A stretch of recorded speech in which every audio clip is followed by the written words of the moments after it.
नमस्कार दोस्तों, मैं महेंद्र सिंह परियार आप सबका परियार सर यूट्यूब चैनल में स्वागत करता हूं।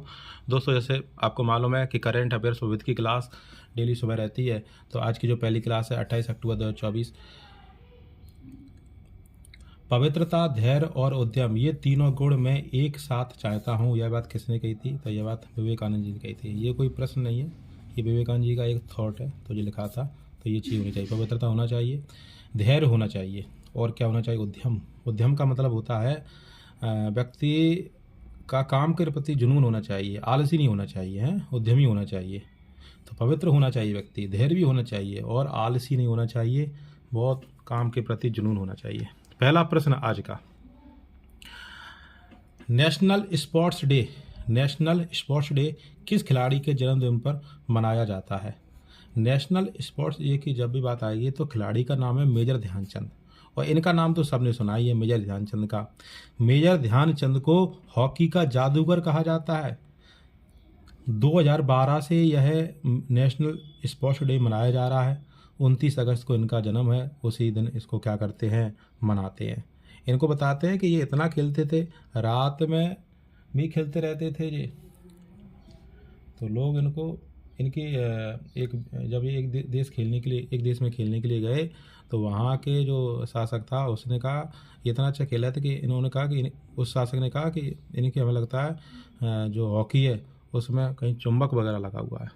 तो इन्होंने खेलने के प्रति इतना जुनून था इनका, बहुत ज़्यादा मेहनत करते थे। अगला है कि अगला प्रश्न है कि अब तक किस भारतीय गेंदबाज ने टेस्ट पारी में 10 विकेट लिए? 10 विकेट किसने लिए? तो एक तो लिए हैं अनिल कुंबले ने, हैं। ये एक और प्रश्न सुन लें आप। अभी एक इंडिया और न्यूजीलैंड, और कौन सा है? न्यूजीलैंड। इसका एक टेस्ट मैच अभी हुआ है और इंडिया जो है वो मैच हार गई है।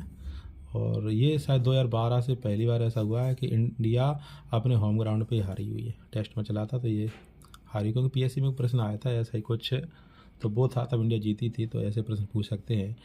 तो ये प्रश्न क्या है कि अब तक किस भारतीय गेंदबाज ने टेस्ट पारी में 10 विकेट लिए? तो ये भारत की अगर बात करते हैं तो अनिल कुंबले ने लिए, 1999 लिए थे। अनिल कुंबले तो इंडिया के ही है।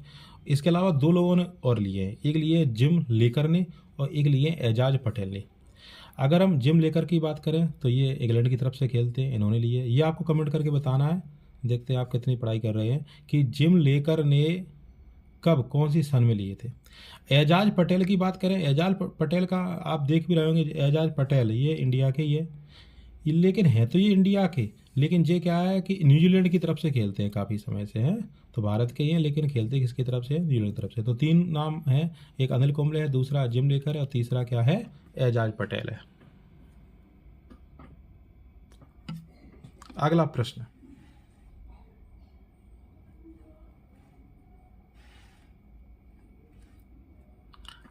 है किस शतरंज खिलाड़ी ने 12 साल की उम्र में सबसे युवा ग्रैंड मास्टर बनने का गौरव हासिल किया? कितनी उम्र है? 12 साल। तो इनका नाम है अभिमन्यु मिश्रा है। आपने और भी नाम सुना होगा, अभिनव बिंद्रा का भी नाम सुना होगा आपने, और भी कई सारे आपने नाम सुने होंगे।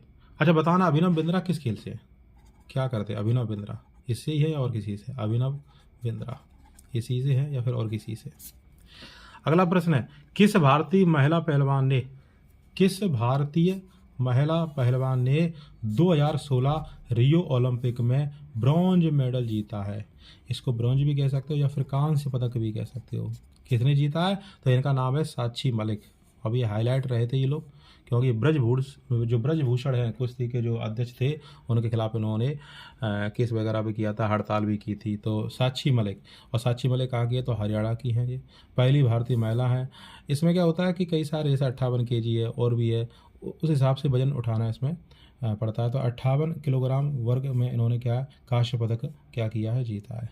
तो महिला पहलवान है, नाम याद रखेंगे हम, क्या नाम इनका? साक्षी मलिक नाम है। और अगला प्रश्न है और लास्ट का प्रश्न है आज का, क्योंकि आज क्लास थोड़ी छोटी है, कल से क्लास थोड़ा और बड़ी रहेगी। इनमें से किस खेल में लव शब्द का प्रयोग इस्तेमाल किया जाता है, लब शब्द का प्रयोग किस में किया जाता है? हालांकि इसका ऑप्शन ये थे बिलियर्ड में किया था, कि टेनिस में किया था, कि फुटबॉल में किया था, कि क्रिकेट में किया था। तो दो खेलों में टेनिस और बैडमिंटन, तो इसका आंसर तो हम टेनिस लगा देंगे। टेनिस और बैडमिंटन जैसे खेलों में स्कोरिंग के लिए लब शब्द का क्या करते हैं? प्रयोग करते हैं। अब थोड़ा हम सुन लेते हैं क्या होता है ये लब शब्द। टेनिस और एक कौन सा बैडमिंटन, इसमें क्या होता है कि शून्य अंक के लिए लब शब्द, लब के अंक जैसे 15 है, 30 है या 40 है तक बढ़ते हैं, स्कोरिंग होती तब। जैसे किसी ने सर्व कर दिया और उस खिलाड़ी के अंक मिले तो उससे 15 मिल गए, तो हम उसको क्या कहेंगे? उसने कितने जीते? 15 लब जीत लिए, 30 लब जीत लिए, 14 लब जीत लिए। बैडमिंटन की बात करें तो बैडमिंटन में क्या होता है? बिल्कुल ऐसे ही होता, थोड़ा सा अंतर है। 10-0 से टीम खेल रही है, 10-0 हुए हैं, एक के 10 हैं, एक के 0 है, तो फिर हम उसको ये कहेंगे कि 10 और 0 कह देते हैं, लब के रूप में घोषित कर देते हैं, 10 लब के रूप में घोषित कर देते हैं। तो आज की ये क्लास इतनी है, आज कम प्रश्न थे, कल इन प्रश्नों की संख्या बढ़ाई जाएगी।